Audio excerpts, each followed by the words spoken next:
attention. Inevitably, narcissists regard others as mere sources, objects, functions, or extensions of themselves. Lacking empathy and emotional maturity, the narcissist's so-called love is pathological. The precise locus of the pathology depends on the narcissist's stability or instability in different parts of his life. There are two types of narcissistic love, pathologized as it may be. One type of narcissist loves others as one would get attached to objects. He loves his spouse, for instance, simply because she exists and is available to provide him with narcissistic supply.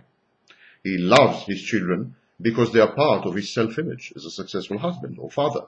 He loves his friends because and as long as they provide him with narcissistic supply and as long as he can exploit them, as long as they are exploitable and gullible.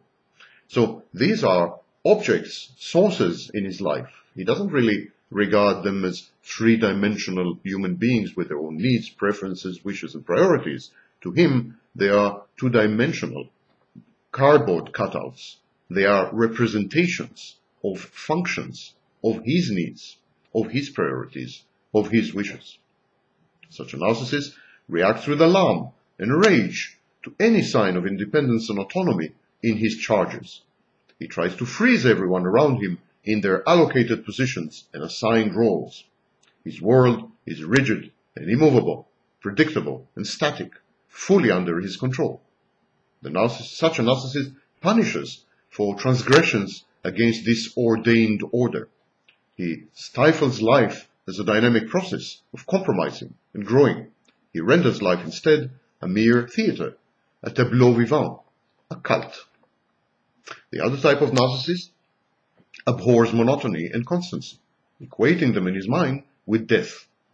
He seeks, actually, instability, chaos, upheaval, drama, and change, but only when they conform to his plans, designs, and views of the world and especially of himself.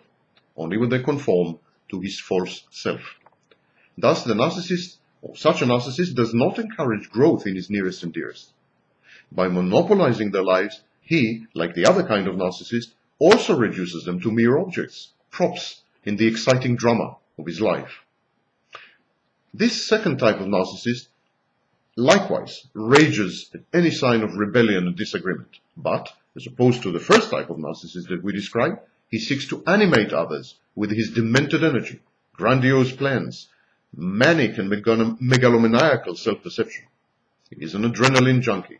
His world is a whirlwind of comings and goings, reunions and separations, loves and hates, vocations adopted and discarded, schemes erected and dismantled, enemies turned friends, and vice versa.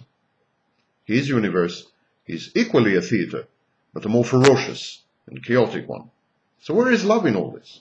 Where is a commitment to the loved one's welfare, the discipline, the extension of oneself to incorporate the beloved, the mutual growth?